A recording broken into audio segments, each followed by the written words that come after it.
Saludos cordiales, queridos estudiantes. Vamos a desarrollar a través de esta clase pregrabada todo lo que haga falta del tema de bacterias, de lo cual va a entrar en este parcial número 2. Va a quedar un par de bacterias que desarrollar para el siguiente parcial, para el periodo número 3. Pero queremos desarrollar lo que es un poco los temas pendientes, hacer una breve realimentación para entrar en detalle de los diferentes temas que vamos a estar desarrollando. Quisiera comenzar haciendo un breve recorrido muy rápido de las bacterias que hemos estado desarrollando. Se recordarán que comenzamos viendo lo que son los bacillos. Hablamos un poco de bacillos, en este caso Anthracis, y uno de los más importantes en relación a la espora, pues, que era altamente letal, muy usada para bioterrorismo.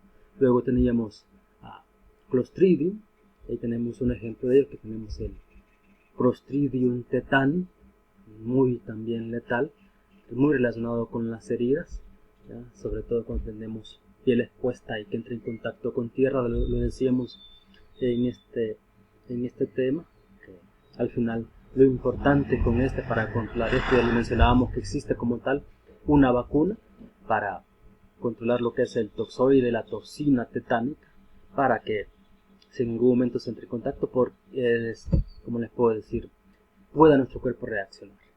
Por eso, de una u otra manera, se vacuna, existe la vacuna, nos colocan la vacuna en el esquema de vacunación. Al igual, se hace porque es altamente letal lo que es esta toxina, y pues porque vamos a encontrar en diferentes lugares y es muy difícil controlar como tal el microorganismo causante o productor de esta toxina. Entonces, esos son los bacilos gram positivos formadores de esporas, con cuales hemos iniciado el tema de bacterias. Luego continuamos con el tema de los bacilos gram positivos, en este caso, pero aerobios, no esporulantes, o sea, son bacilos, son cilíndricos, reacción al gram es positiva, da un color violeta y crecen en presencia de oxígeno y no forman esporas. Y desarrollamos el Corynebacterium dipteriae, ahí lo tenemos, vemos un poco el tipo de lesión que causa, que lo veíamos en clase. Estuvimos desarrollando cómo sus toxinas pueden llegar a afectar y al final evitar la síntesis, en este caso, de lo que se llama de las proteínas y al final causar lo que es la necrosis o la muerte de la célula, que se traduce visualmente en una necrosis de la piel o de la parte afectada. Luego, también de ello comenzamos a ver a otro gram positivo, otro bacilo gram positivo aerobio, no esporulante, como la Listeria monocytogenes, que es una de las bacterias patógenas sumamente importante. Decirles que la más importante de todas en este caso es Listeria monocytogenes, es muy controlada, en los alimentos sobre todo se busca que no esté presente, se controla, por ejemplo, y se caracteriza que puede resistir diferentes ambientes, es resistir temperaturas de refrigeración y condiciones bajas de pH. Eso es lo que hace que hay que ver cómo buscar controlar y evitar que vaya en los alimentos, por ejemplo. Ya decíamos que es un bacilo gram positivo, es corto y tiene lo que se llama es motilidad, es móvil, lo cual significa que tiene flagelos perítricos alrededor de la bacteria. Ahí está cómo funciona, qué es lo que hace, qué afecta, cómo se multiplica.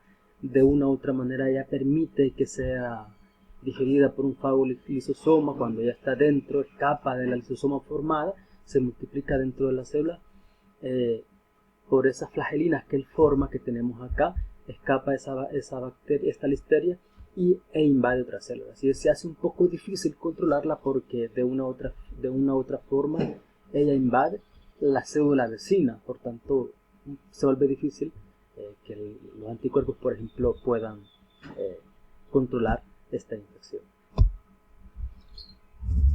Luego de ellas tenemos y hemos visto también quiero comenzar desde acá, lo que son los estafilococos.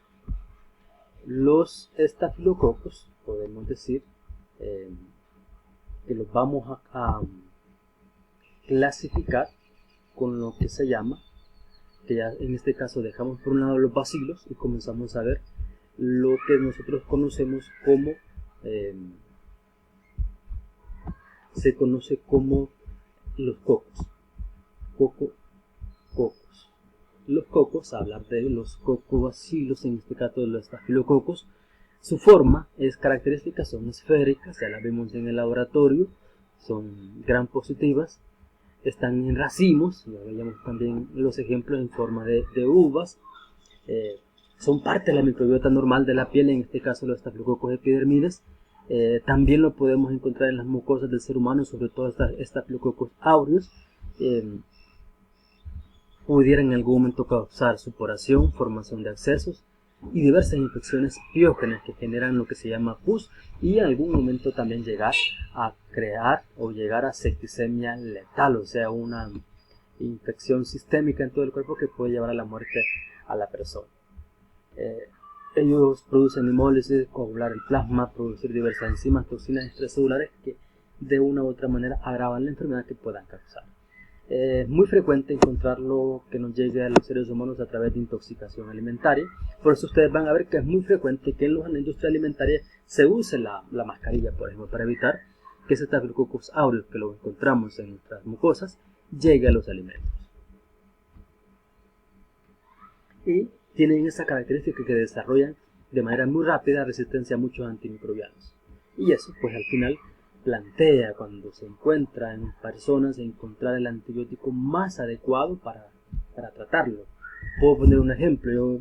Una persona muy cercana tiene catéter para colocarle lo que se le llama la insuficiencia renal, para darle la diálisis, el tratamiento de diálisis, pero se le contaminó y se le aisló de sangre lo que se llama Staphylococcus epidermides.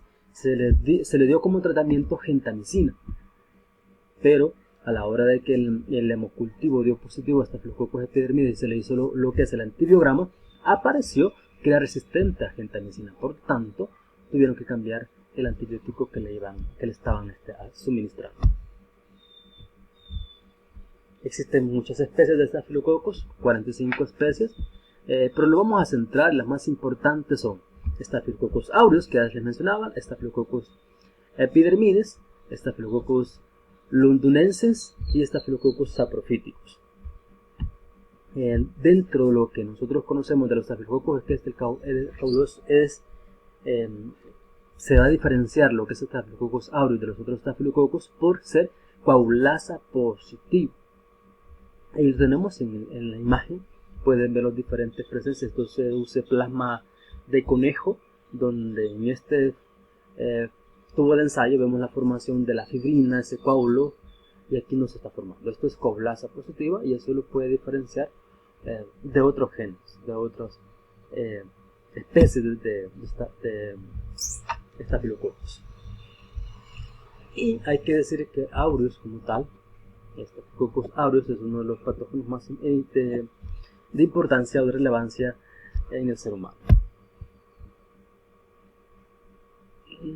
Se afirma que de una u otra manera en algún momento cualquier ser humano ha padecido una infección o una enfermedad por Staphylococcus aureus, o sea, alguna infección. Tal vez no llega a enfermedad, pero sí una infección por Staphylococcus aureus, porque lo encontramos, es parte natural de nuestra flora normal y en algún momento baja nuestras defensas, pudiera causar algún tipo de infección.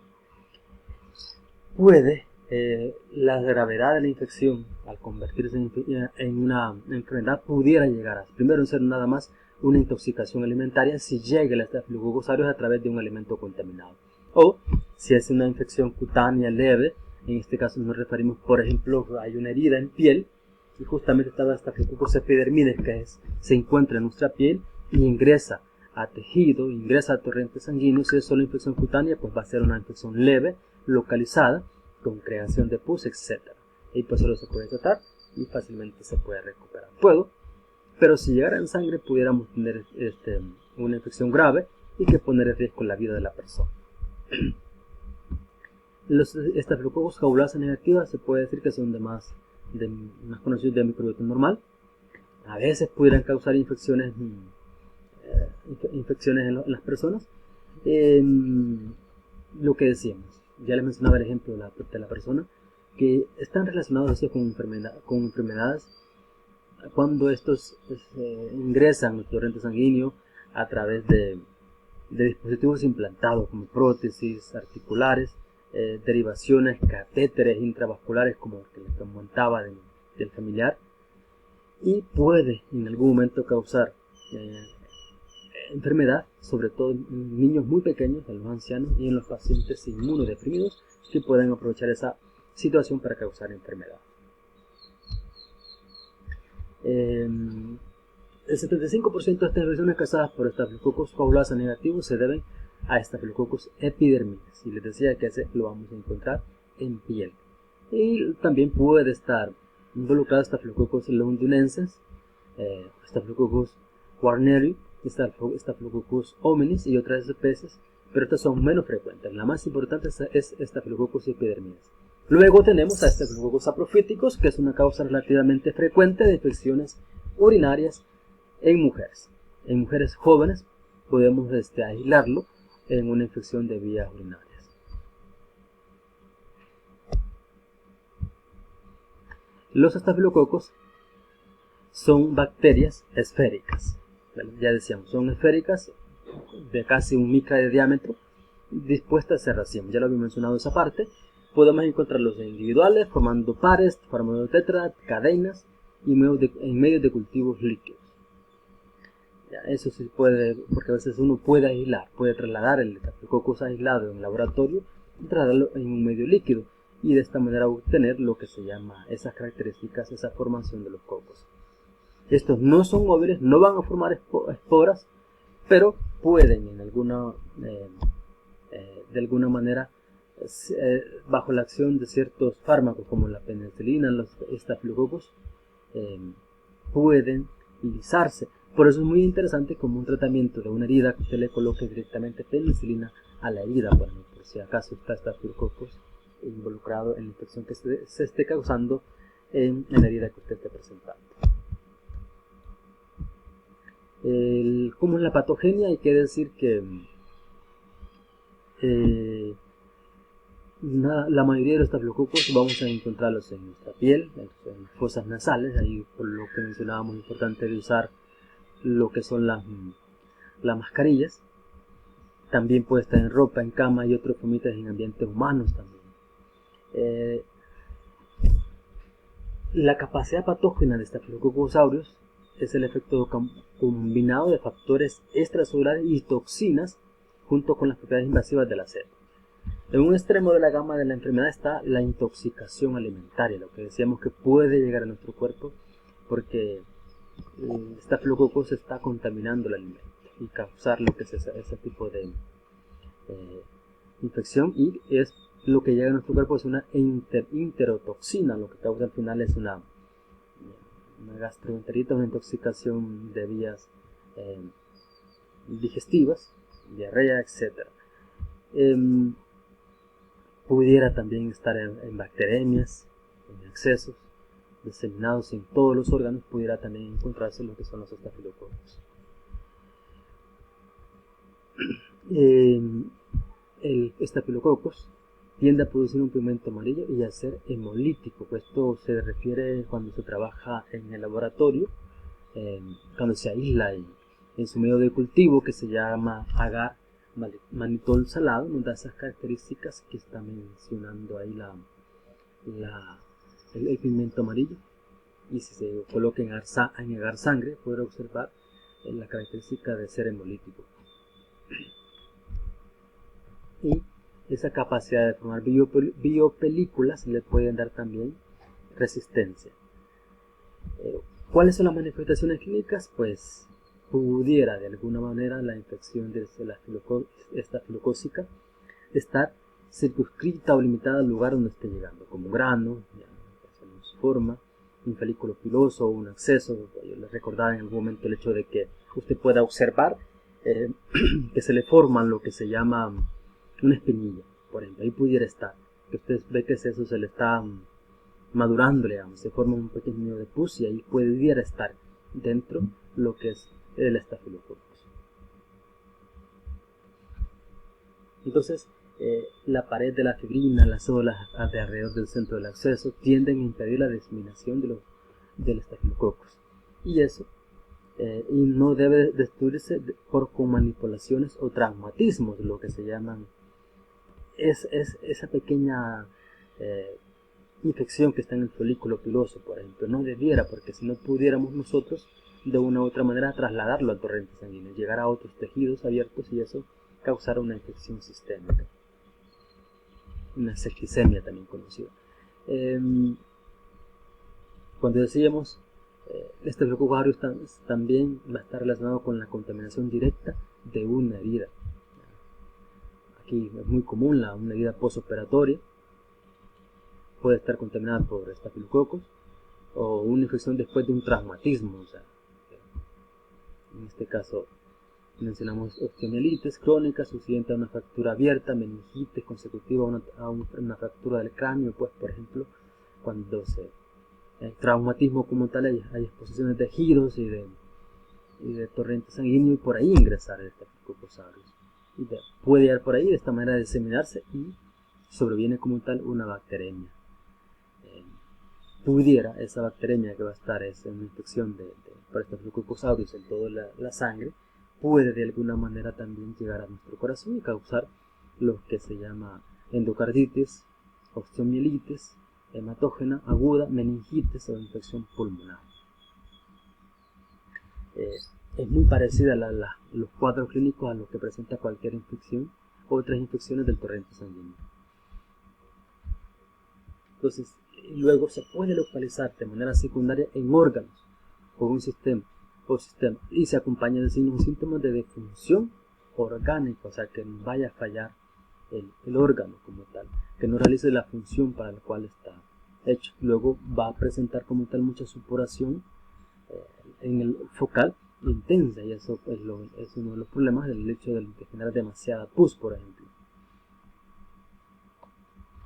Entonces, luego la intoxicación alimentaria debido a la enterotoxina estafilocócica se caracteriza por un periodo de incubación muy corto de 1 a 8 horas.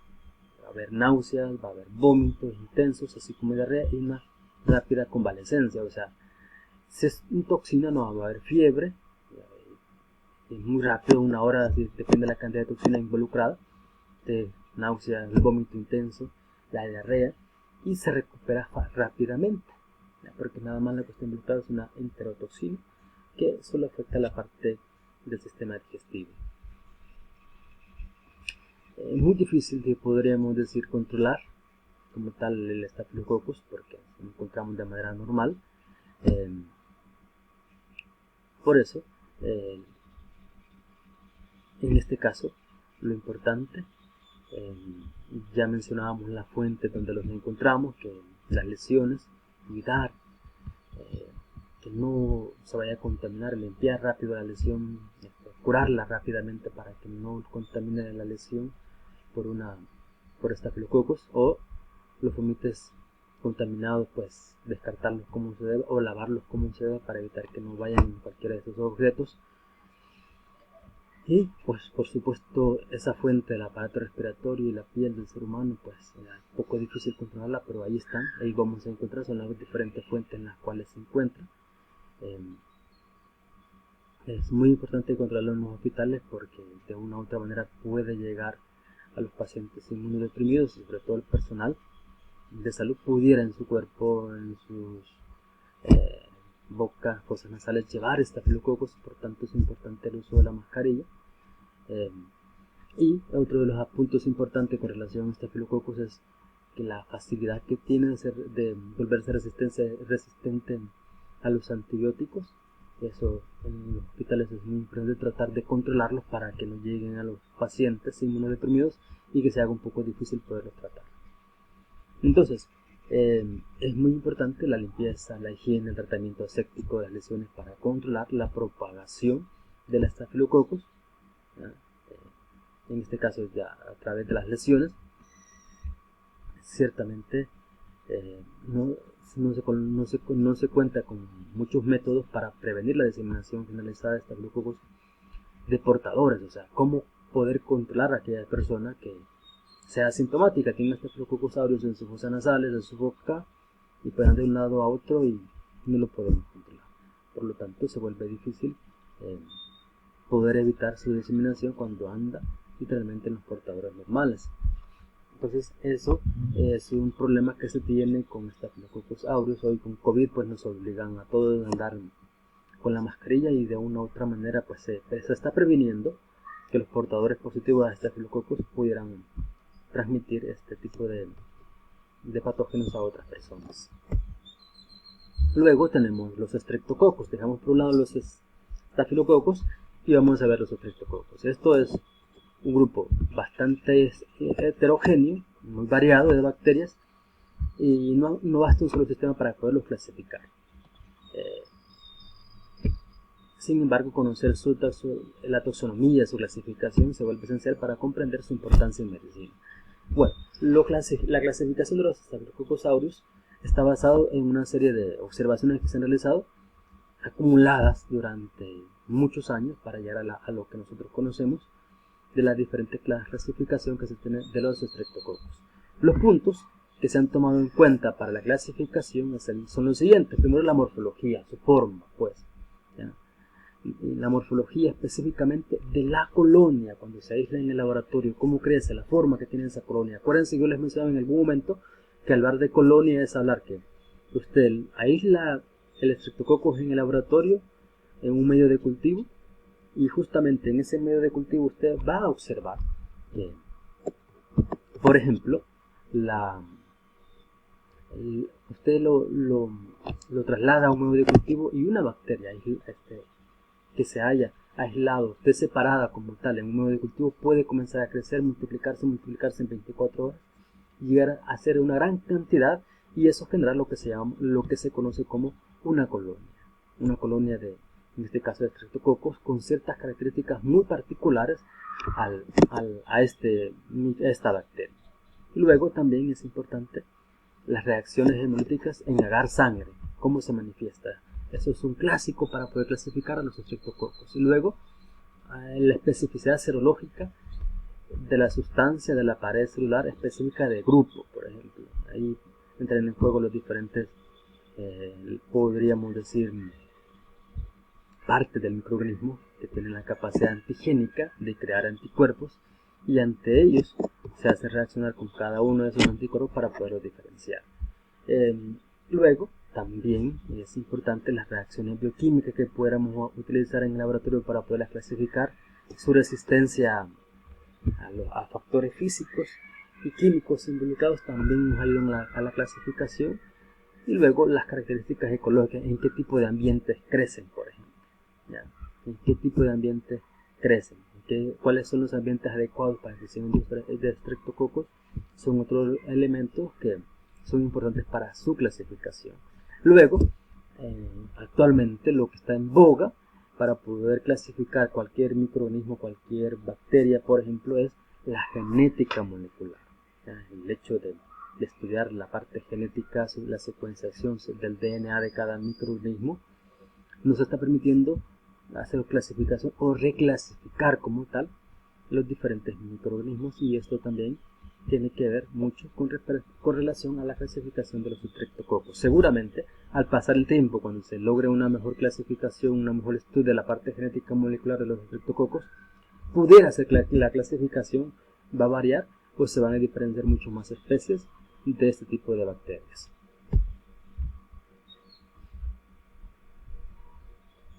Aquí aparece uno de los antígenos importantes, el antígeno del grupo A. En este caso es muy particular de Streptococcus pyogenes. Es el que va a causar invasión local en una herida muy particular, o sistémica cuando ingrese a torrente sanguíneo, o causar trastornos inmunitarios postestreptocócico. Ya vamos a ver a qué nos referimos en este caso, cómo pudiera de alguna manera también trastornar el sistema inmune la presencia o la infección de los estreptococos piógenes. Ya decíamos, estos son cocos, son esféricos o ovoides, están dispuestos en cadenas, tienen un aspecto diplocócico, ya, su forma de encontrar de 2 en 2 es muy característico de ellos, es en algún momento se pueden observar en una forma de bastón. Ellos son gran positivos, pero pudiera en algún momento, cuando vamos aumentando envejeciendo el cultivo del estreptococo en el laboratorio y no lo estamos trasladando a otro medio de cultivo, pues pudiera en algún momento pasar de ser gran positivo a ser gran negativo, y eso pudiera ser que ha pasado en alguna de las láminas que vimos en el laboratorio. No sé si alguno se recordará que habíamos unas láminas que tenían cocos gran positivos y cocos gran negativos. Seguramente tiene que ver mucho con relación al que el cultivo del cual se tomó la bacteria estaban ya viejos. Hay muchos procesos patológicos relacionados con estafilococos piógenes, y vamos a revisar algunos según las categorías que a continuación se presentan según Jawes. En este caso, primero, las enfermedades que están atribuidas a la invasión por estreptococos piógenes y estreptococos beta hemolíticos del grupo A. En este caso, hablamos de que hay una infección difusa que se propaga con rapidez y que afecta los tejidos y se extiende por los conductos linfáticos con solo una supuración local mínima. Desde la parte linfática, la infección puede extenderse hacia la circulación sanguínea.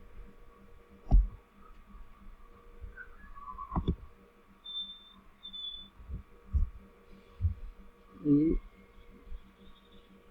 los tipos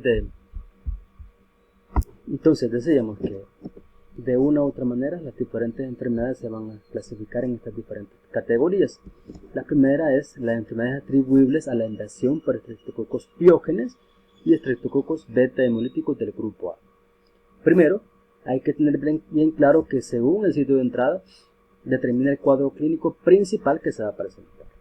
Después puede, a partir del lugar, propagarse con rapidez, afectar los tejidos, extenderse por los conductos linfáticos, con una supuración mínima, generación de pus muy poca, y luego a partir de ahí, desde la parte linfática, llegar y extenderse a la circulación sanguínea.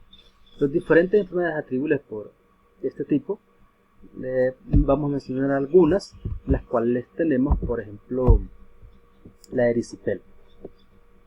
Aquí, como decíamos que por el sitio de entrada dependerá del cuadro clínico, tenemos entonces que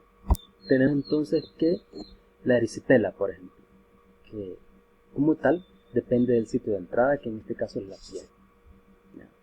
Estas son lesiones abultadas, tienen un color rojo característico, hay una inflamación masiva, endurecida, con un margen de la infección muy bien demarcado que avanza con rapidez. Eso es muy característico en cuanto a la erisipela, ya que se presenta atribuible a estreptococos piógenes.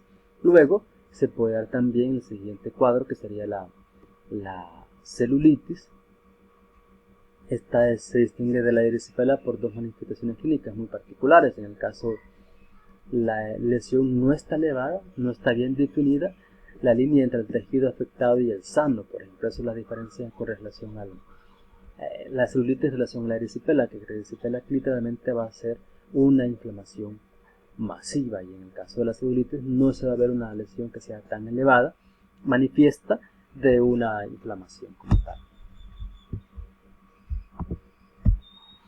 Luego también se puede dar lo que se llama una fascitis necrosantes, que esta surge en forma gran extensa y con gran rapidez, y con gran rapidez puede aparecer lo que se llama necrosis de la piel, los tejidos y la aponeurosis también, ya aparecer ese tipo en algún momento se puede inhibir lo que se llama la parte de la respuesta del sistema nervioso de la piel o del lugar que está siendo afectado. Luego puede darse también la fiebre puerperal. Ese es cuando el estreptococcus entra en el útero después del parto, por ejemplo. En ese sobreviene una fiebre puerperal y luego que es consecuencia de una septicemia, una infección literalmente en todo el cuerpo, que se origina en la herida infectada justamente, acuérdense, cuando sea el nacimiento, de una u otra manera hay una herida, hay afectación de toda la parte del sistema reproductor de la mujer. Por tanto, él puede llegar a causar lo que es una infección justamente en esa herida, y que se le conoce con el término de endometritis. Puede también padecerse lo que se llama la bacteremia o la septicemia. Esta es una infección de las heridas traumáticas y quirúrgicas, que esas infecciones son como tal. Traumática significa que usted se las dé en casa, un accidente, un cuchillo, un machete, etc. O quirúrgicas que se den en el laboratorio. Justamente en el momento que usted se dio la herida, por ejemplo, estaba en piel, expuso los tejidos, expuso todo sangre al ambiente, y justamente por ahí podía estar estreptococcus y luego contaminar las heridas, por ejemplo, esas quirúrgicas o las de accidente, y de esta manera llegar al torrente sanguíneo y causar lo que es la bacteremia. Esa hay que tenerle mucho cuidado, porque esa bacteremia o esa septicemia pudiera volverse letal con rapidez, o sea que pudiera llevar a la muerte al paciente. Luego tenemos enfermedades atribuibles a la infección local por Streptococcus pyogenes y sus productos derivados. Aquí se puede dar una faringitis estreptocócica cuando vamos a decir que esta bacteria se adhiere al epitelio faríngeo, ¿ya? Por las fibrillas superficiales que tienen estos epitelios, y causar como tal en ese lugar una infección. También puede darse, quizás sea solo para la faringitis estreptocócica, solo decir cuando usted tiene una faringitis y usted dice que es de origen bacteriano, pudiera ser de manera casi seguro que pudiera ser Streptococcus pyogenes el que esté involucrado. Luego también puede presentarse la piodermia estreptocócica. Esa es una infección local de las capas superficiales de la piel. Eso se da sobre todo en los niños, que se genera el impétigo, que se forman como tal vesículas superficiales que se rompen y de zonas erosionadas cuya superficie desarrolla esta cubierta de pus y luego se encostra. Eso sería lo que conocemos como piodermia estreptocócica, que se puede presentar solamente en niños. La patogenia también incluye estas otras infecciones invasivas por estreptococcus del grupo A, que se puede presentar el síndrome del choque tóxico, estreptocócico y fiebre escarlatina. Por supuesto, este tipo de infecciones se va a caracterizar por un choque, una bacteremia, insuficiencia respiratoria y falla de múltiples órganos. Eso significa que es algo grave que pudiera llevar que la mayoría de los pacientes fallezcan. Esto pudiera aparecer después de traumatismos menores en personas por lo demás sanas. Eso significa que justamente por alguna herida, traumatismo menor, o ligeramente me herí un dedo, no lo curé a tiempo y por ahí pudiera ingresar a nuestro cuerpo lo que es Streptococcus pyogenes y causarlos esto que se conoce como el síndrome de choque tóxico estreptocócico. Entonces eso es muy grave, es muy serio, pero eso es muy importante, cuidar nuestras heridas cuando por algún accidente hemos herido nuestras manos.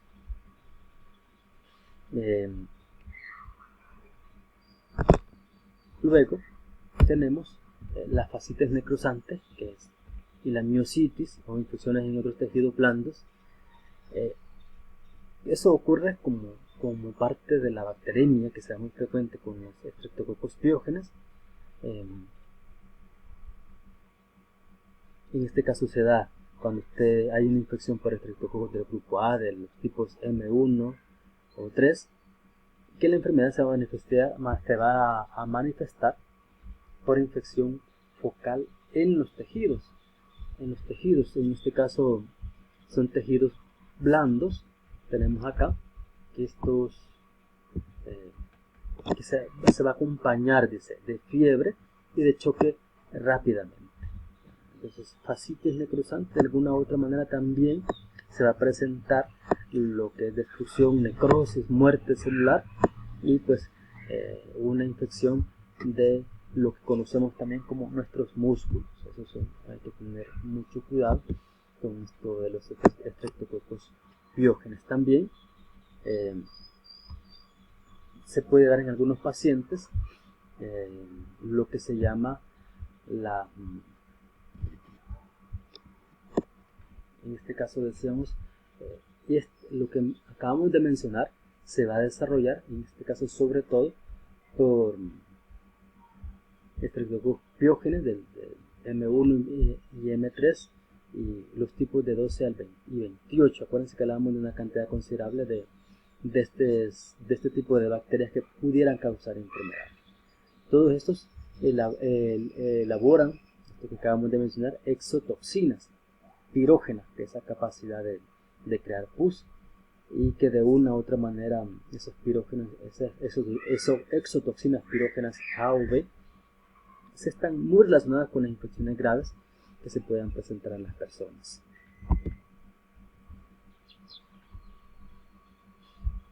Luego tenemos las exotoxinas pirógenas A y C.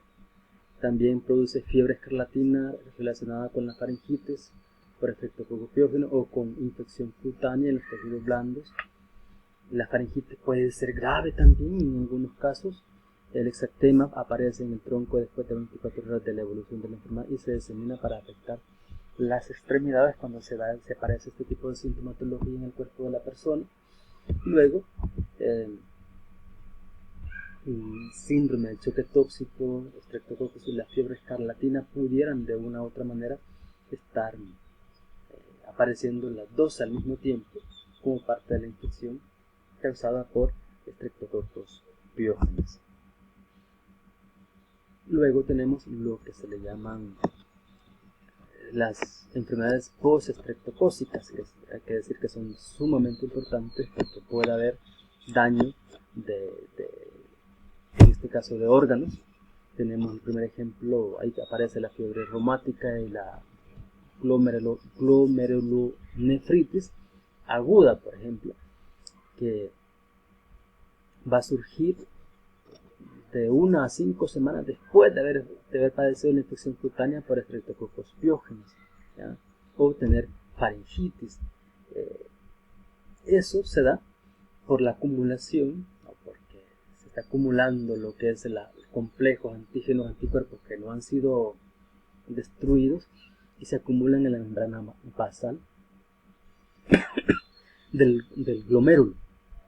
En este caso estamos hablando de los riñones, y como ya lo decíamos, la glomerulonefritis es desencadenada por los complejos antígeno-anticuerpos que se van a estar acumulando en la membrana basal del glomérulo. Y estamos hablando, cuando hablamos de glomérulo, estamos hablando de un órgano muy en particular como el riñón.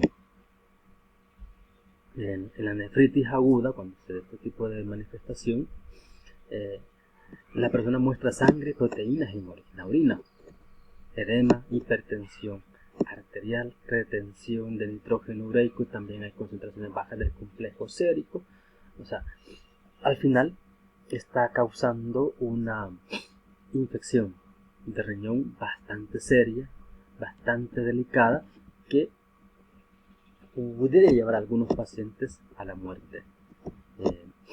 Y algunos pudieran presentar, si esto no se logran eliminar esos complejos antígenos anticuerpos que van a estar generando lo que se llama la glomerulonefritis crónica, puede llevar a lo que conocemos nosotros como una insuficiencia renal. al final de tanto de ese tipo de esa glomerulonefritis recurrente llegar a una insuficiencia renal. Pero en la mayoría de los casos, gracias a Dios, todos se restablecen por completo los pacientes.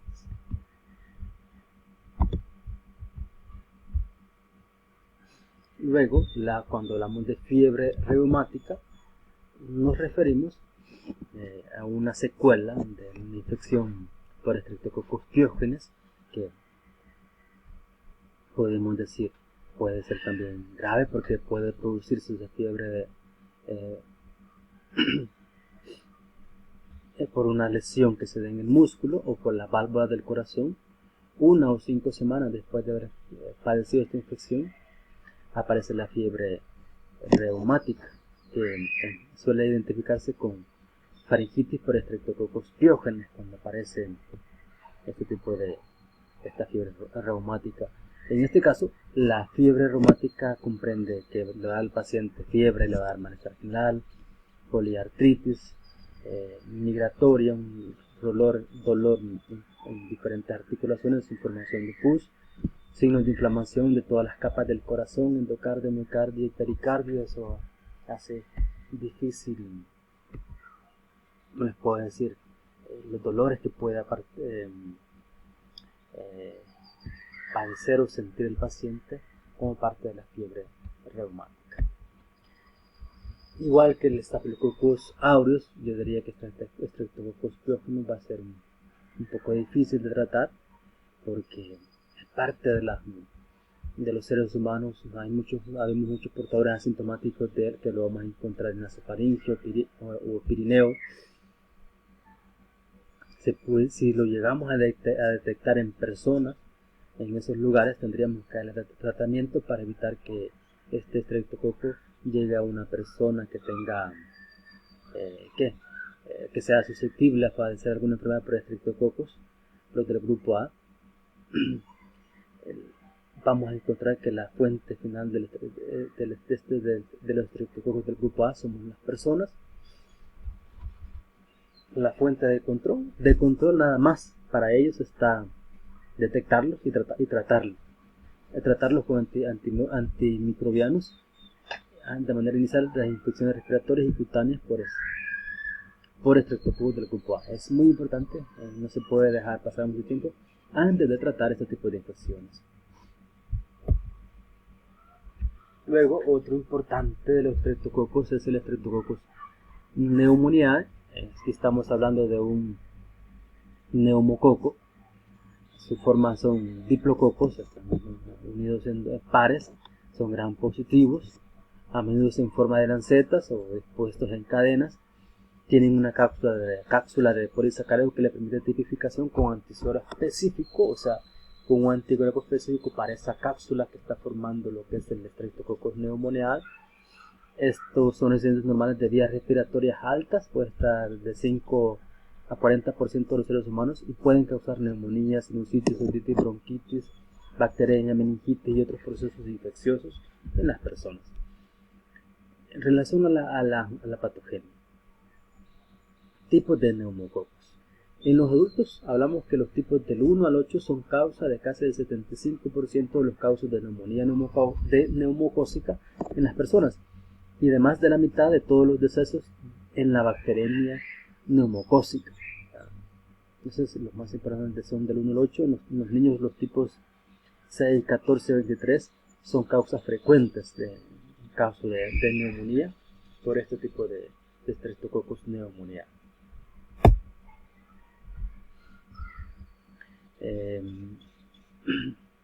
La capacidad de causar enfermedad por Streptococcus pneumoniae se debe por su alta por su capacidad de multiplicarse en los tejidos, así de fácil. Eso es lo que genera la producción de la enfermedad, porque ellos tienen la capacidad para multiplicarse en los tejidos. Y la virulencia de este depende de su cápsula de lipopolisacáridos que mencionábamos anteriormente, y esta cápsula evita o retarda lo que es la ingestión de esta bacteria por los fagocitos.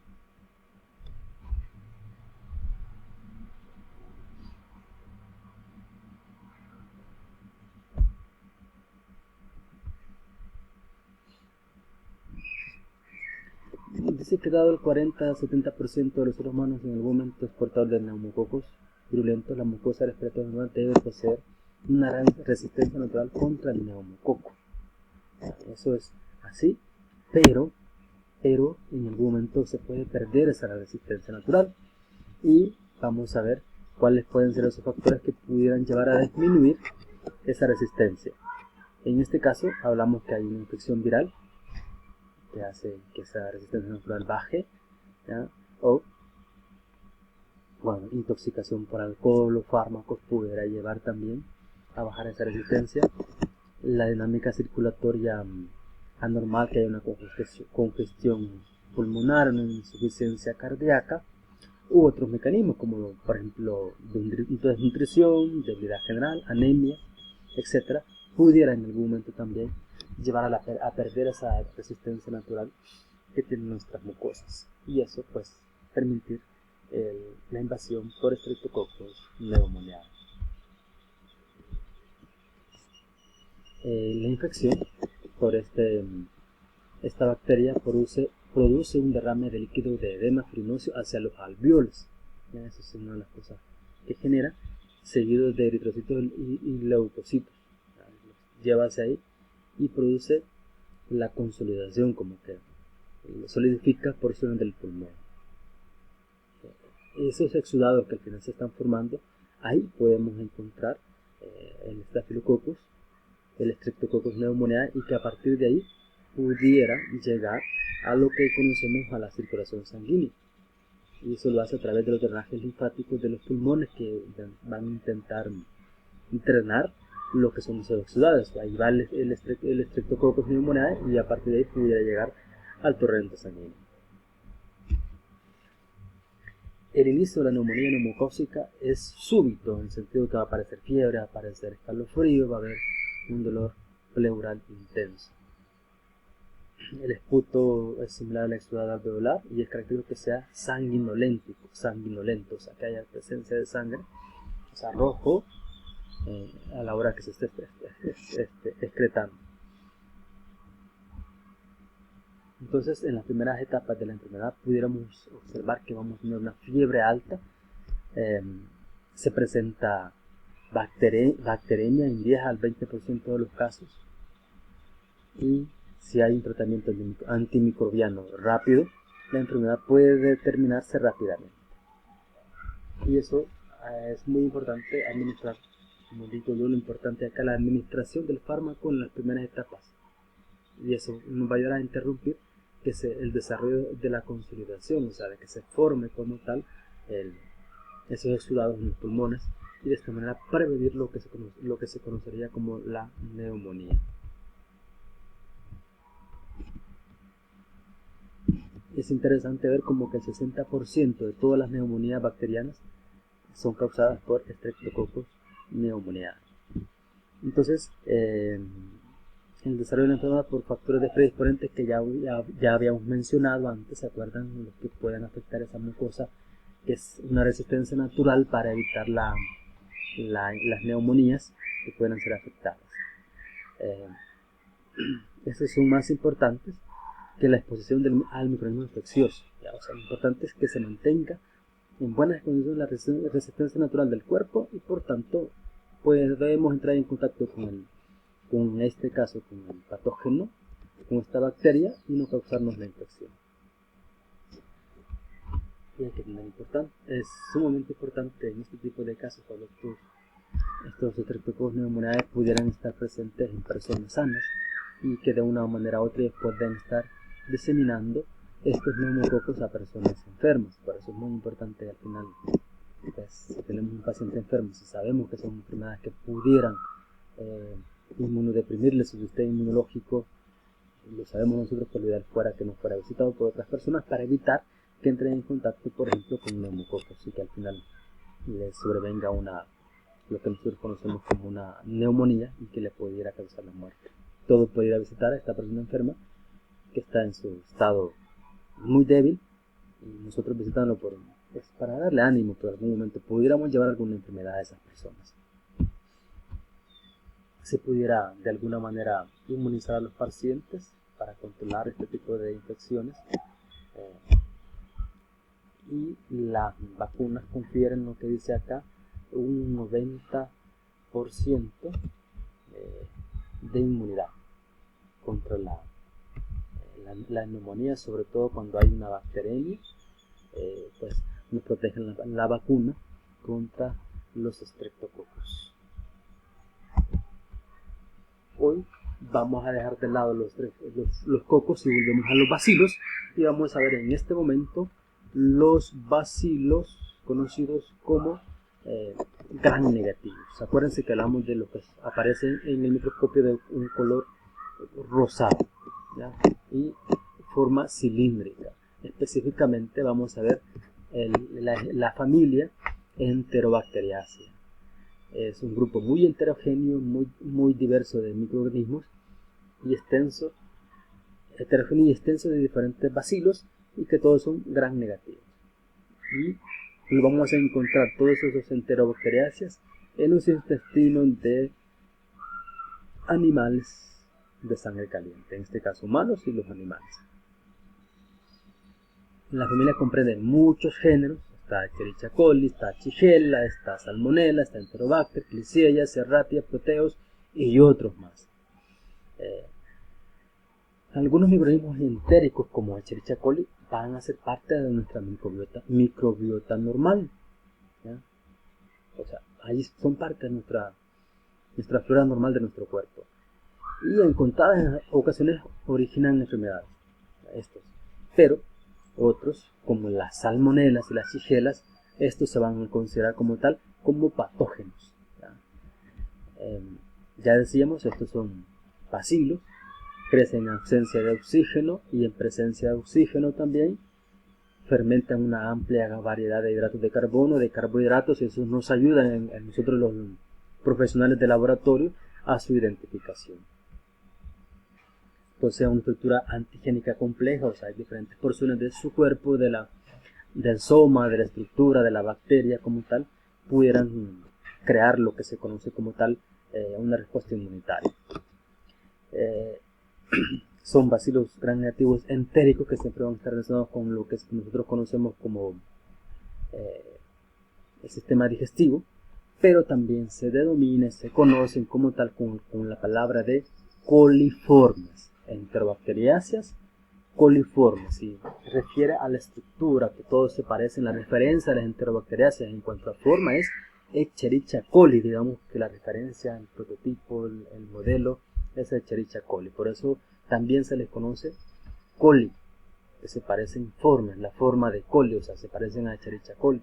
Y eso, cuando se hacen parámetros, análisis a agua, por ejemplo, se busca y se identifican con el concepto de dos conceptos diferentes: coliformes fecales, que son los que van a estar en heces, por ejemplo, y coliformes totales, que vamos a encontrarlos en heces y en otras fuentes de coliformes que pudieran estar contaminando las aguas, por ejemplo, que es de consumo.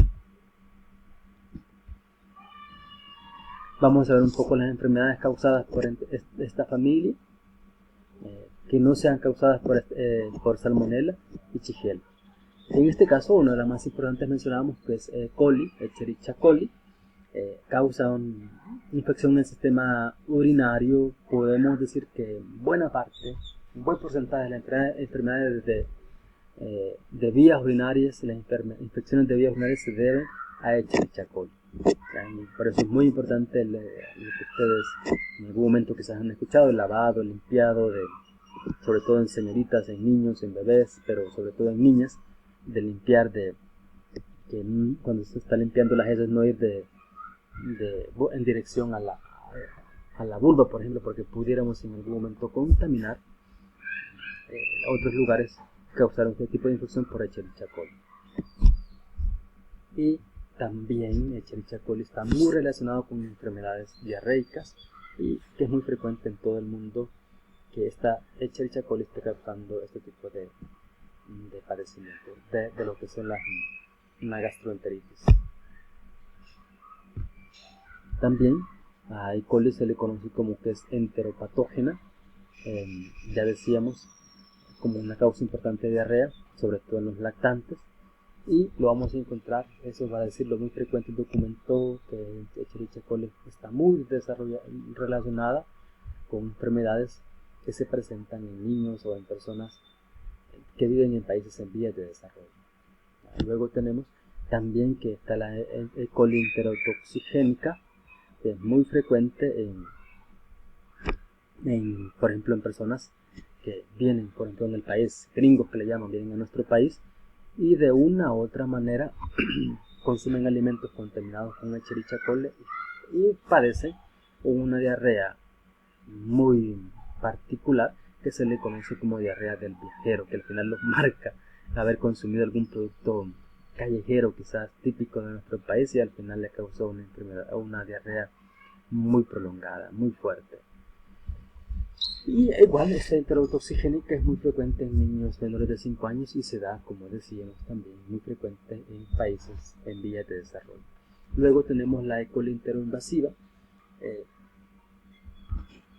cuando ella está afectando las células epiteliales de las mucosas intestinales y afectar los mismos grupos, o sea, afecta por ejemplo a las personas que vienen a nuestro país por ejemplo, y a los niños que viven en países en vías de desarrollo. Y luego tenemos la E. coli enteroagregativa, igual causa lo que es diarrea aguda y crónica, puede durar mayor de 14 días de duración, o sea, pero se le dice crónica, una diarrea que no se quita tan fácilmente, y en algunos casos E. coli pudiera también causar lo que es una septicemia, que llegue a bacteremia, que llegue en sangre, o llegar a lo que es la médula ósea, a nuestro sistema nervioso y causar lo que es la meningitis. Entonces pudiera en algún momento causar enfermedades graves si logra llegar a esos lugares. Hay otras bacterias, de las enterobacterias que no son Salmonella y Shigella, que pudieran causar enfermedades, y aparece Klebsiella, Enterobacter, Serratia, Proteus, Morganella, Providencia, Citrobacter, que la enfermedad por estos es similar a los factores inespecíficos causados por E. coli. No se sabe exactamente por cómo que causan la enfermedad, pero están involucrados en enfermedades causadas por este tipo de bacterias. Son bacterias también entéricas que están en el tubo digestivo normal pocos días después del nacimiento. A partir de entonces constituyen una cantidad importante de la microflora bacteriana aerobia que vamos a encontrar en las personas. Hablamos de Klebsiella, Enterobacter, Serratia, Proteus, Morganella, Providencia y Citrobacter. Tienen ese tipo de encontrarse de esa manera. Y lo vamos a encontrar en agua o en leche. Son aceptados como prueba de contaminación fecal. O sea, por heces, cuando hay en aguas, por ejemplo, por residuos y otras fuentes que esté contaminando, si encontramos este tipo de bacterias, podemos decir y afirmar que las aguas están contaminadas por este tipo de bacterias, que la vamos a encontrar en las heces particularmente, ya de animales o de los seres humanos. Luego, las patógenas que mencionamos, que son 2, Shigella y Salmonella, como decíamos, la Shigella está limitada al tubo digestivo de seres humanos y otros primates donde producen disentería basilar. Ya vamos a ver un poco cómo es lo que sucede, y aquí estamos hablando que decíamos limitadas al tubo digestivo, no invaden la circulación sanguínea. Si lo hacen no es frecuente, son muy transmisibles, o sea, la dosis infecciosa es bien baja, o sea, necesitamos microorganismos para que se dé la infección. En tanto, Salmonella es mucho más alto, igual que los virus. El proceso patológico es esencial patológico esencial es la invasión de las células del epitelio de la mucosa. O sea, lo importante aquí de la parte patológica de la enfermedad por Shigella es que se puede invadir las células del tejido del epitelio de la mucosa, en este caso de los intestinos, pues, a los cuales está invadiendo. Entonces, esas células que forman los intestinos.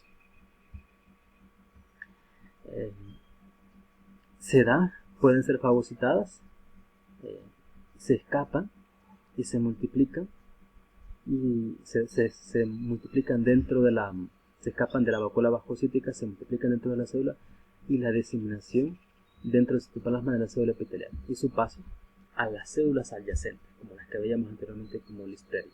Entonces, eso que se esté formando, eso que se esté desarrollando ahí, es parte de la disentería bacilar que se va a presentar este tipo de bacterias.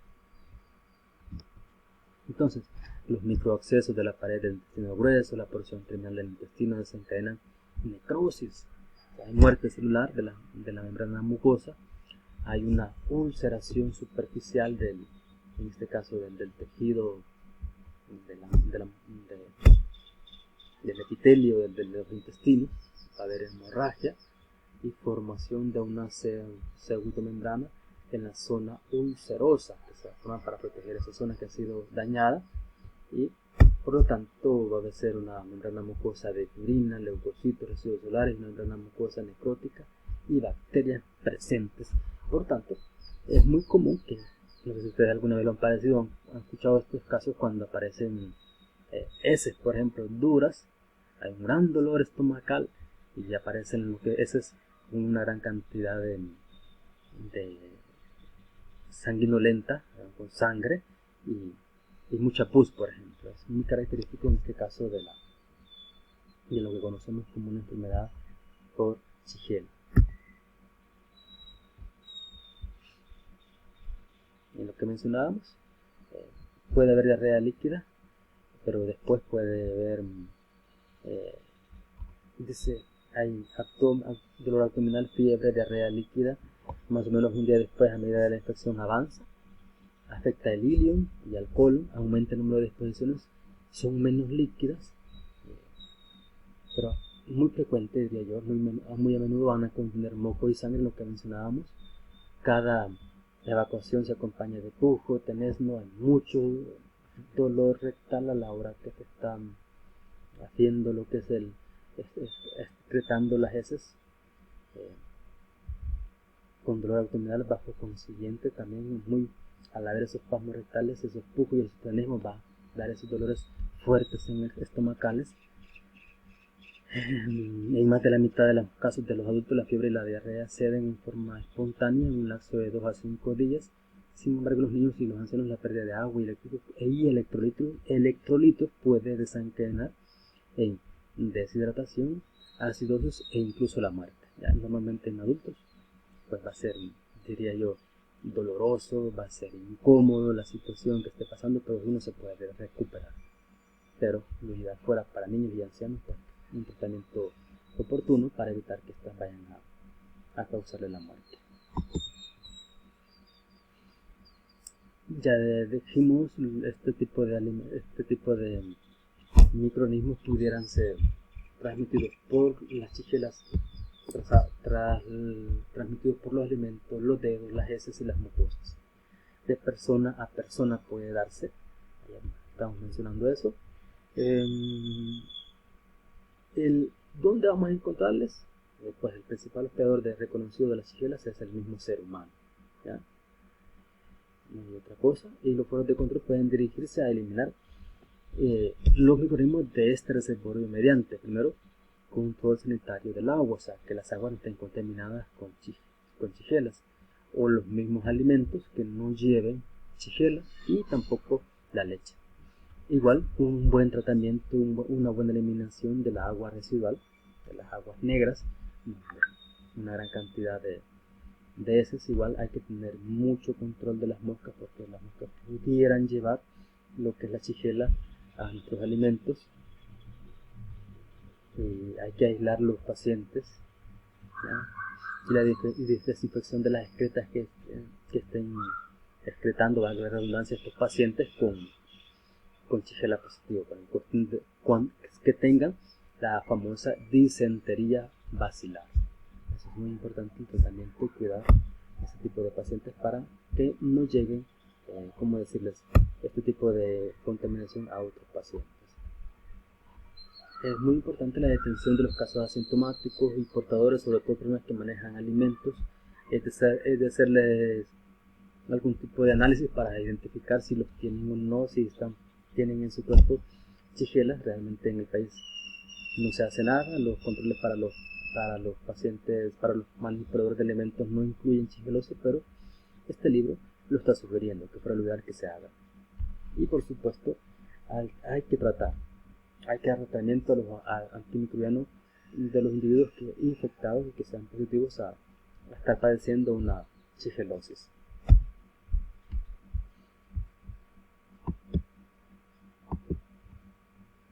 Okay. Vamos a revisar un grupo sumamente importante que es el grupo de el que se conoce como con el nombre de salmonelosis, diría yo, de las bacterias en cuanto a su incidencia, presencia y causa de enfermedad. Una de las más importantes es salmonela.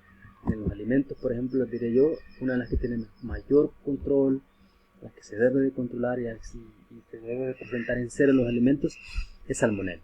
¿Ya? Esas suelen ser patógenos, hay que decirlo como tal. Cualquier presencia de salmonela se da por hecho que es patógena, no debe estar en los alimentos y se adquiere por vía oral, debe llevar a nosotros a través de la vía oral, a través de alimentos, a través de manos contaminadas o alimentos frescos contaminados también. Causan en los seres humanos enteritis, infección de una gastroenteritis, una enfermedad en los intestinos. Una infección sistémica puede llegar lo que es a una bacteremia o una fiebre entérica también. Hay una gran cantidad de serotipos, más de 2500 de salmonelas, más de 1400 en el grupo de hibridación del DNA1 que pueden afectar al ser humano. O sea, 1400 de los serotipos encontrados pudieran de alguna manera afectar al ser humano. Pero de manera general hay que decir que 4 serotipos de salmonela que producen fiebre entérica pueden identificarse en el laboratorio clínico. Y hay pruebas muy particulares, muy básicas, como por ejemplo las serológicas, sobre todo cuando hay pacientes. Aquí es muy típico en salmonela la fiebre tifoidea. Cuando se sospecha de fiebre tifoidea, pues se hacen los correspondientes análisis de sangre serológicos para confirmar la presencia de antígenos, por ejemplo, o la bacteria, en este caso de salmonella. Entonces, hay que identificarlos hasta confirmar el tipo de serotipo involucrado en la infección. Eso viene ya para si es, por ejemplo, un coprocultivo, si es un hemocultivo, y además eso, hacer análisis en el laboratorio para determinar en presencia de qué tipo de salmonella estamos. Y aparecen los diferentes tipos de salmonella involucrados, conocidos como tal como salmonelas paratife A, serogrupo A, salmonella paratife B, serogrupo B, salmonella Cholerae suis, serogrupo C1, salmonella typhi, serogrupo D. Son los que se pueden analizar en el laboratorio y reportar inmediatamente el resultado a partir trabajando con pruebas serológicas, pero también análisis bioquímicos y serológicos posterior al cultivo de la bacteria para confirmar en presencia de cuál agente patógeno estamos en cuanto al tipo de salmonella involucrada en la infección. Salmonella typhi, salmonella Cholerae suis y tal vez salmonella typhi A y typhi B, hay que decir que son los principales involucrados en infecciones en los seres humanos. Y la presencia de esta infección en una persona pues se va a partir de que adquirió esa bacteria a partir de una fuente humana, de una persona. Los microorganismos casi siempre entran a través de la vía oral, ya decíamos, en este caso todas las que son enterobacterias van a entrar por vía oral. Por lo general están involucrados los alimentos o bebidas contaminadas, sobre todo eso. Y luego yo diría que esas son las grandes orígenes, las grandes fuentes donde podría llegar a nosotros. En la dosis infecciosa veíamos que en relación a Shigella puede ser un poquito más altas la cantidad de microorganismos capaces de crear la infección. Andamos de 100.000 a más de 1.000.000. ¿Ya? Luego tenemos en este caso que si es salmonella typhi, que es la más patógena, pues necesitamos una dosis infecciosa de 1.000 bacterias para causar la enfermedad. Y hay algunos factores del hospedador que de alguna u otra manera nos pueden proteger a la infección por salmonella, y en este caso entra en juego la acidez del jugo gástrico, la microbiota normal intestinal y la inmunidad intestinal local. Estos mecanismos, estas barreras normales de nuestro cuerpo pudieran de alguna manera pues, controlar.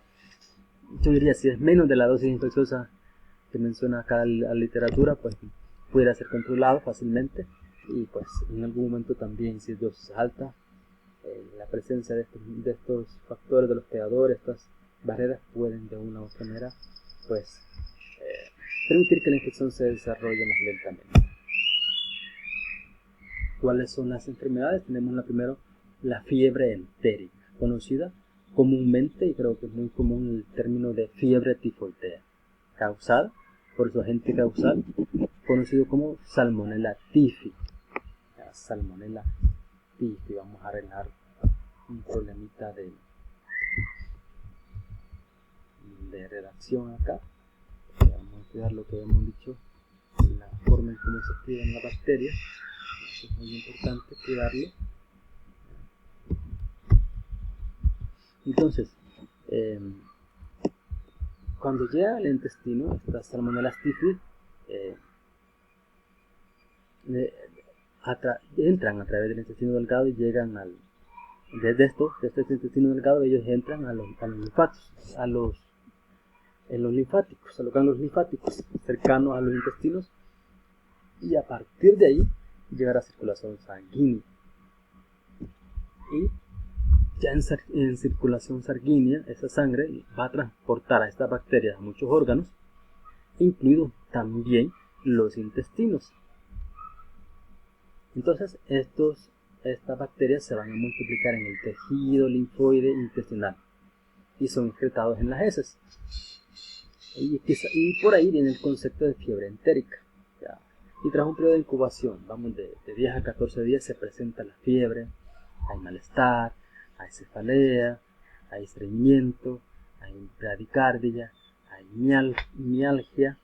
Toda esta sintomatología, cuando un paciente llega en esta condición y le han dejado un suero serológico con antígenos que mencionábamos anteriormente para Salmonella, uno sospecha que el paciente le están sospechando una fiebre tifoidea, por ejemplo. Esta fiebre se eleva hasta alcanzar una meseta alta, o sea, se puede alcanzar una alta nivel de temperatura, va a haber mucho dolor, ya tanto nos vean dolor hasta en el hígado, a pesar que es una infección bacteriana, donde la concentración de los leucocitos tendría que ser mayor. En el caso de la Salmonella, por ejemplo, typhi, que está causando la fiebre tifoidea, pudieran estar normales y aún bajos, y eso pudiera causar un poquito de confusión en cuanto al diagnóstico. En la época a los antibióticos, previa a los antibióticos, las principales complicaciones de la fiebre entérica era la hemorragia intestinal y perforación. O sea, son dos cosas muy graves que pudieran suceder, y la tasa de la mortalidad podría andar de 10 a 15%. Hoy con tratamiento del antibiótico a tiempo, diría yo, justo cuando se necesita, la mortalidad ha bajado un 1%, pero seguramente la tasa de mortalidad por este tipo de Salmonella typhi, por fiebre tifoidea, pudiera en algún momento ser mayor si los pacientes no van rápidamente a ser tratados por el médico para que dé un diagnóstico acertado y le dé el antibiótico correcto para tratar a la Salmonella typhi. También puede darse la bacteremia con lesiones focales, por lo común estos tipos de cuando llega torrente sanguíneo se relaciona sobre todo con Salmonella cholerae suis, aunque pudiera ser causada por otros de Salmonella, pero la más común es cholerae suis. Después de la infección oral hay una invasión inicial a la circulación sanguínea y puede llevar con lesiones focales en pulmones, huesos y meninges. Pero no suelen presentarse las manifestaciones intestinales, o sea, las manifestaciones van a ser sobre todo en pulmón, huesos y meninges. ¿Ya? Entonces, y en este caso, porque ya decimos que hay una invasión, llega al torrente de la circulación sanguínea y a partir de ahí llegar a pulmones y a huesos y a meninges, Entonces esperamos que los hemocultivos nos den un resultado positivo. Si hacemos un coprocultivo, seguramente el resultado va a ser negativo, no va a haber crecimiento en este caso de Salmonella. También Salmonella puede causar lo que es enterocolitis. Dice que esto es lo más frecuente de la infección por Salmonella, es la enterocolitis. La puede causar más de los 1400 serotipos que ya habíamos mencionado de Salmonella del grupo 1. La ingestión, después de 8 o 48 horas de la ingestión de la Salmonella, se presenta náuseas, cefalea, vómito y diarrea abundante. Eso es lo que digamos que es la enterocolitis, que presenta náuseas, cefalea, vómito y diarrea abundante. Con escasos leucocitos en las heces se presentan las lesiones inflamatorias del intestino delgado y del colon, por eso es la enterocolitis, y la bacteremia es poco común, o sea, no va a invadir torrentes sanguíneos, sino va a estar focalizado en los intestinos, sobre todo el intestino delgado. Y puede presentarse la bacteremia, sobre todo si estamos hablando de pacientes inmunodeprimidos. Y como decíamos, no es poco común que invada lo que es sangre, por tanto los hemocultivos pueden presentarse con resultados negativos, que no haya crecimiento, no aislar Salmonella en sangre, pero sí aislarla en coprocultivos, o sea, cultivo de heces, pues, que se lleven al laboratorio, no lleven heces y les analizamos. Luego, otras bacterias patógenas importantes. Hay mucho que decir de bacterias, pero por cuestiones de tiempo, que el módulo no lo permite, la materia no lo permite, vamos a desarrollar las otras bacterias que existen, pues, y no todas las vamos a desarrollar, sino las más importantes, muy resumido, los aspectos más importantes, pero bien resumidos de cada una de ellas. Entonces, vamos a hablar en primer lugar de dos géneros de bacterias que tenemos, a Pseudomonas y Acinetobacter. Hablamos de dos géneros que su característica particular es que ellos son en este caso, vamos a encontrar en infecciones nosocomiales. En enfermedades nosocomiales es donde están involucradas estos dos géneros de bacterias. Y lo vamos a encontrar normalmente en el suelo y en el agua podemos encontrar. Por ejemplo, el agua para Pseudomonas aeruginosa es un control muy riguroso que se lleva para que le den registro sanitario a un centro distribuidor de agua. Debe de dar negativo al crecimiento de Pseudomonas aeruginosa el agua para poderle dar al vendedor de agua lo que se llama su permiso de funcionamiento, su permiso sanitario. Ya decíamos, el Pseudomonas aeruginosa es del género Pseudomonas aeruginosa, la especie esta es la más importante, y es invasora y toxigénica, y sobre todo las infecciones van a ser causadas en pacientes con defensas alteradas. Es un microorganismo de los más importantes en cuanto a su patogenicidad en ambientes de hospitales. Es móvil, tiene forma de bastón y mide de 0.6 por 2 micrómetros y es gram negativa. En cuanto a los Acinetobacter, la especie más importante es la Baumannii. Esta causa la mayor parte de las infecciones en seres humanos y también, como decíamos, es un patógeno importante, un agente patógeno importante en enfermedades intrahospitalarias, sobre todo involucrado, dice, en unidades de cuidados intensivos, es donde vamos a encontrar sobre todo Acinetobacter baumannii. Y a menudo es resistente a muchos antibióticos. Por encontrarse en estos lugares va a ser común, igual que Pseudomonas aeruginosas, que sean resistentes a los antibióticos. Igual que la anterior, son bacterias gram negativas, es aerobia, suelen tener una forma coco-bacilar o de coco, y se parecen un poco a los gonococos, a lo que tienen que ver con la forma de estos gonococos a la hora de estar observando lo que son los frotis. Luego tenemos otros géneros que son importantes también, patógenos para los seres humanos, como es el Vibrio, el Campylobacter y el Helicobacter.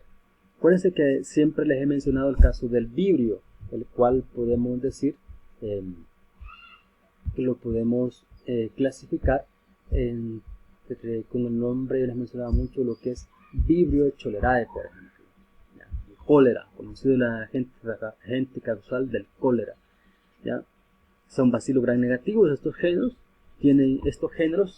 tienen una amplia distribución en la naturaleza.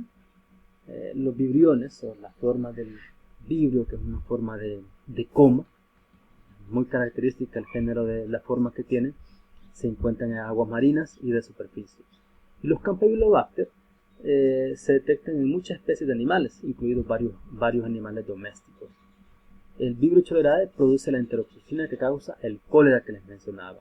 Es una diarrea líquida, abundante, que rápidamente puede desencadenar en deshidratación y la muerte del paciente. Por eso este agente causal, este agente infeccioso, este patógeno es muy importante cuando tenemos una epidemia de cólera. Es llevar inmediatamente el paciente al centro médico para controlarle la deshidratación y no lleve a la muerte. Y luego tenemos el Campylobacter jejuni, que es una causa frecuente de enteritis en el ser humano. Estamos hablando también de infecciones del sistema digestivo. Y luego el Helicobacter pylori se ha relacionado con gastritis y úlcera duodenal. Estamos de acuerdo que este es muy común actualmente. Cuando usted tiene gastritis, le hacen el análisis para buscar el Helicobacter pylori. La mayoría de casos aparece positivo, se le da el correspondiente antibiótico, que dicen que es bastante fuerte, para eliminar lo que es este agente causal de esta gastritis, que es el Helicobacter pylori.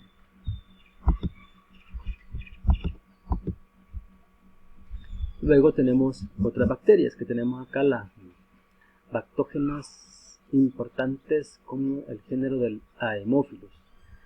Estas son bacterias pequeñas que tienen diferentes formas, son gram negativas, que necesitan medios enriquecidos para poder crecer.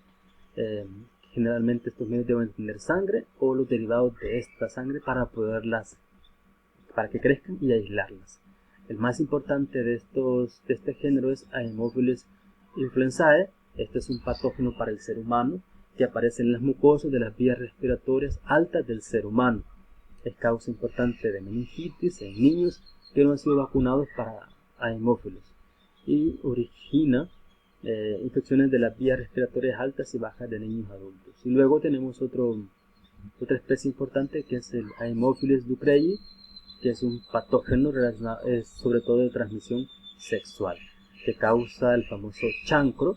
Y otras especies de Haemophilus pertenecen a la microbiota normal de las mucosas y solo en ocasiones van a causar enfermedad. Este es, así de manera muy rápida, el género Haemophilus. Luego, otro género importante que vamos a ver de manera muy rápida de bacterias es el género Neisseria. Las Neisseria son cocos gram negativos, que por lo común se presentan en pares, como tipo Diplococos. El más importante de este es la Neisseria gonorrhoeae, ¿ya? La forma de Diplococo se refiere a esa forma, de están unidos los dos cocos, como tipo dos granitos como un grano de café, por ejemplo, la forma como unidos los diplococos. Y tenemos, como decíamos, Neisseria gonorrhoeae, Neisseria meningitidis.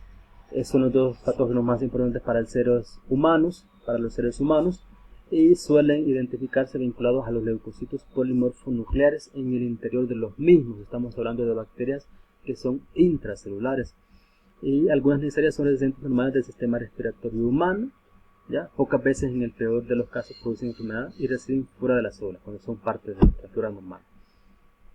Los gonococos y los meningococos están relacionados en forma estrecha, tienen una homología del DNA del 70% y se diferencian mediante algunos análisis de laboratorio y características específicas. O sea, gonococos y meningococos, que son dos tipos de especies de Neisseria, son muy parecidos, pero pueden hacerse ciertos análisis en el laboratorio para poderlos diferenciar. También va a ser muy importante la sintomatología que va a presentar para poderlos diferenciar. Hay que decir también, estos meningococos, a diferencia de los gonococos, tienen cápsulas de polisacáridos y de pocas veces tienen plásmidos también, que les ayuda a transmitir lo que se llama la información genética de una bacteria a otra.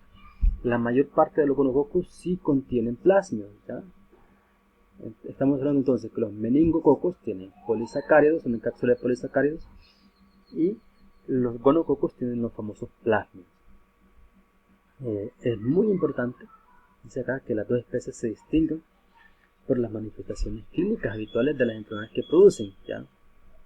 Estamos hablando que si es meningococos, por lo común, se detecta en vías respiratorias.